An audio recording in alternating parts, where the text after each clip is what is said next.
December 1944. An infantry company position in the Hurtgen forest, Germany. Freezing mud fills the slit trenches as American soldiers shiver under artillery fire. A small squad huddles behind a fallen pine log, staring at a newly captured German machine gun.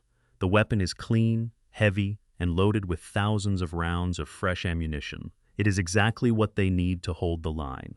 Then an officer walks up, glares at the weapon, and demands its immediate destruction. He believes pride is more important than survival. The soldiers obey the order, throwing the asset away. Hours later, the enemy strikes the exact spot that weapon was meant to defend. General George S. Patton, Jr. will soon learn about the disaster. His response will ensure that no officer ever chooses arrogant rules over the lives of his men again. This is the story of what Patton did when a commander destroyed a captured machine gun, and 6 men died in the gap. Before we continue, make sure you subscribe. We tell the World War II stories that show the moment pride became a death sentence. Staff Sergeant Pete Krawczyk was 28 years old, hailing from the rugged steel town of Pittsburgh, Pennsylvania, and serving with an infantry company deep inside the European theater. Before the war, he worked the blast furnaces, a brutal environment that taught him the value of physical endurance and practical thinking over theory. He enlisted the day after Pearl Harbor, leaving behind a young wife and a toddler son he had barely gotten to hold. He had seen the meat grinder of North Africa and the bloody hills of Sicily, losing his best friend to a mortar shell outside Palermo.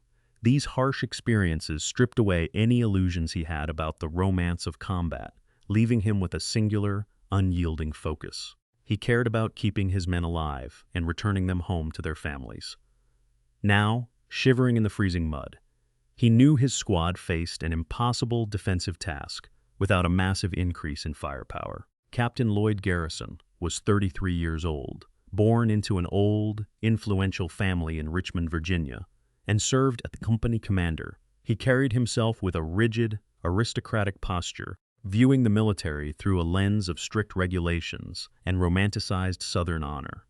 His boots were always pristine, wiped clean by an orderly, and his pressed wool uniform looked entirely out of place in the filthy, frozen trenches. Garrison believed that victory was a matter of superior American character, strict adherence to manual protocols, and absolute discipline. He frequently stated that using enemy equipment was a profound sign of dependence, a dishonorable practice that polluted the purity of an American fighting unit. To him, rules were absolute, and deviation was a personal insult to his authority. This uncompromising ideological pride drove him to walk the perimeter, searching for any breach of his personal standards. The fighting in the Hurtgen forest during the winter of 1944 had devolved into a grim, exhausting battle of attrition. The dense pine canopy blocked out the daylight, trapping the smoke, the cold, and the constant smell of damp earth and cordite. American logistics were stretched to a breaking point across Europe, as rapid advances and clogged supply lines left frontline units stranded without basic necessities. Rations were short, winter gear was scarce, and ammunition crates were frequently empty by the time they reached the frozen forward foxholes. In this environment, survival depended entirely on immediate firepower, and the standard Army manuals printed back in the United States could not account for the reality of a chaotic, isolated meat grinder. Many frontline commanders understood this reality perfectly well. Across the sector, practical officers routinely ignored theoretical regulations, allowing their depleted squads to utilize whatever functioning machinery they could salvage from the battlefield. If a squad found a working weapon with a crate of matching ammunition, they used it to cover a gap in the line. Higher headquarters often looked the other way, knowing that an extra barrel could mean the difference between holding a ridge line or being pushed back into a bloody retreat. It was a matter of basic battlefield necessity, accepted by the men who actually had to face the incoming fire. But this pragmatic flexibility was not universal. In isolated pockets of the forest, the strict hierarchy of the old army still held sway, enforced by individuals who valued bureaucratic adherence over practical survival. These rigid boundaries created dangerous friction between the men trapped in the freezing mud and the leadership locked in administrative ideals. The stage was set for a disastrous collision between theory and reality, right on the edge of the company perimeter. Staff Sergeant Pete Krawczyk stood at the edge of the ravine, his hands raw from the freezing mud, looking at the newly captured machine gun. His squad had just hauled the heavy weapon into position, securing 2,000 rounds of ammunition that could hold the northern approach for hours. Captain Lloyd Garrison walked up the line, his uniform immaculate, his eyes fixing instantly on the distinctive silhouette of the foreign barrel. He stopped, his boots clicking slightly against a frozen root, and looked down at the squad leader. "Get that piece of trash out of my line, Sergeant," Garrison said. "Sir, we are completely out of .30 caliber ammunition for our own guns," Krawczyk said. "This weapon covers the entire 200-meter clearing and gives us instant heavy firepower to protect our flank." "I do not care if it shoots gold coins," Garrison said. "American soldiers fight with American weapons, and I will not have enemy equipment polluting my defensive positions. Captain, if the Germans hit us tonight, we cannot stop them without this gun," Krawczyk said. "The men are down to their last clips of ammunition, and we have no heavy barrels left to cover the gap. You will obey my order immediately or face a court-martial for insubordination," Garrison said. "Using enemy weapons is a clear sign of weakness and dependence, and it goes against every principle of military discipline." "It is a tool to keep my men alive, sir," Krawczyk said. "Smash the receiver and throw it into the ravine," Garrison said. "That is a direct order from your commanding officer, and I expect it executed right now." Krawczyk looked back at his shivering men, then picked up a heavy entrenching tool and struck the feeding mechanism, shattering the steel components before tossing the useless frame into the darkness below. The squad watched in silence as their only source of heavy firepower disappeared into the brush, leaving their position completely exposed. That night, a coordinated German counterattack slammed directly into the unprotected northern approach, supported by an armored vehicle that moved easily through the trees. Without a heavy weapon to lay down interlocking fire across the clearing, the American soldiers were quickly overwhelmed by the sudden weight of the enemy assault. The position was entirely overrun within minutes, leaving 6 men dead in the frozen mud because the firepower needed to save them had been deliberately destroyed.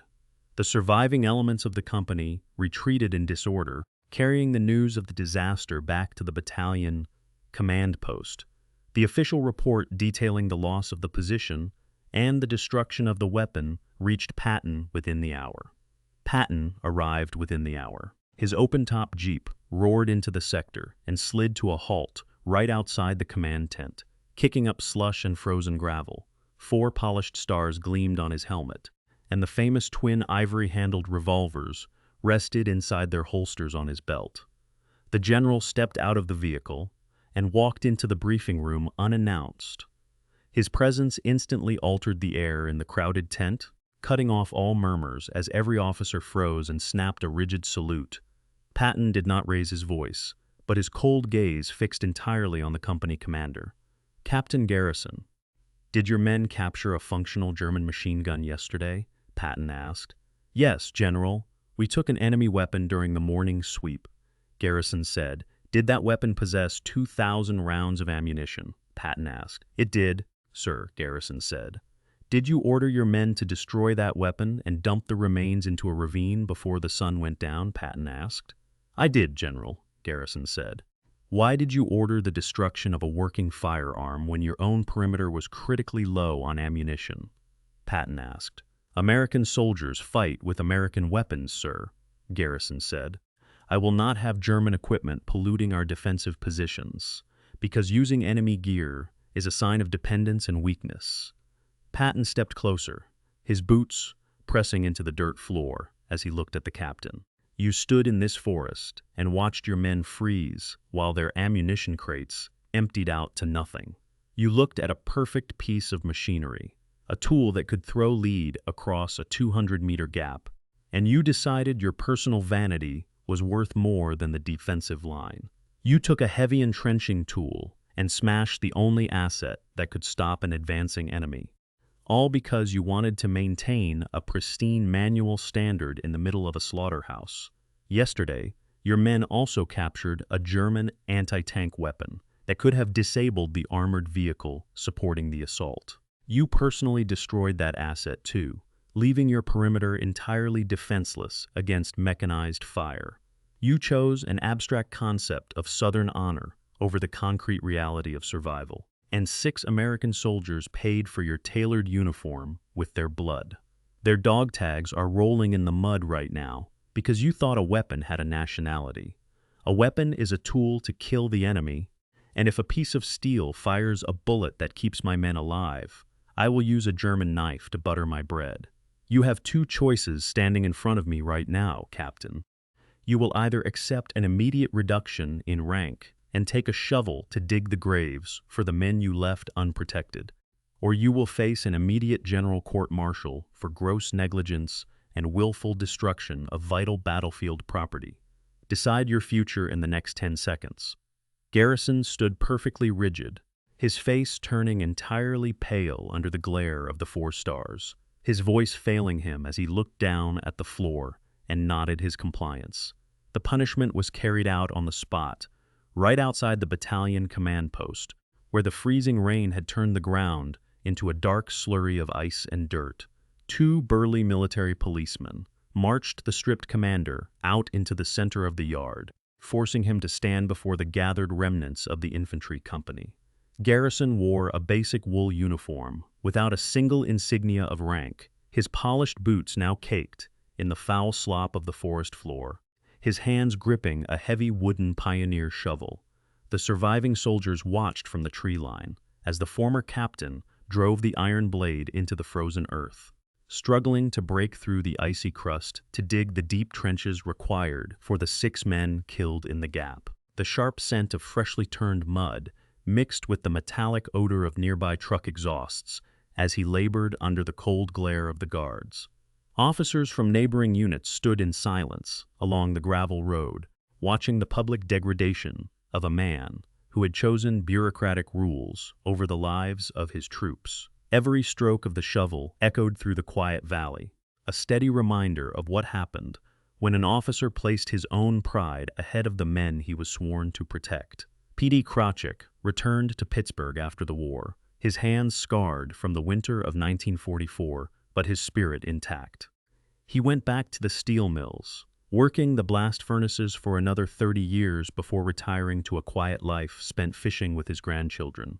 He died in 1982, never speaking to his neighbors about the frozen ridge line or the heavy machine gun he had been forced to destroy.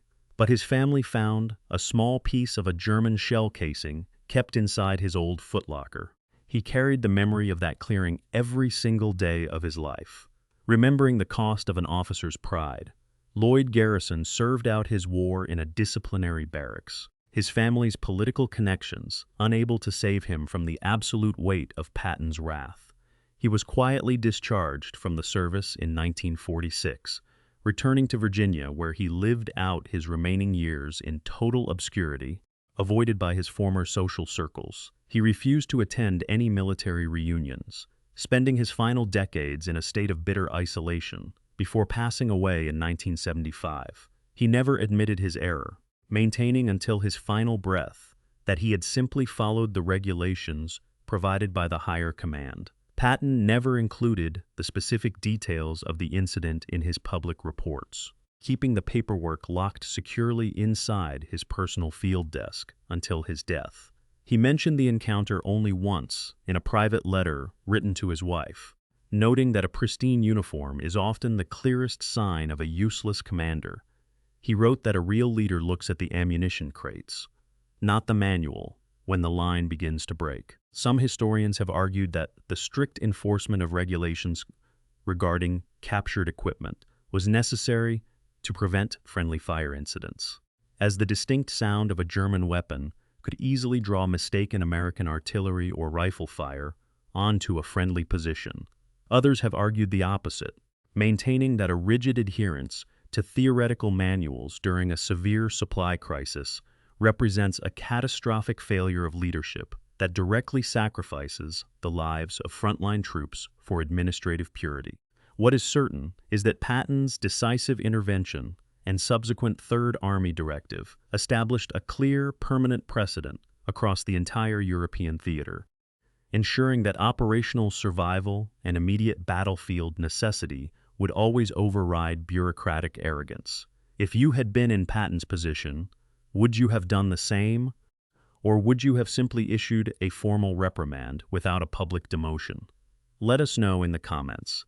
And if you want more stories about justice, consequences, and the moments that changed history, make sure to subscribe.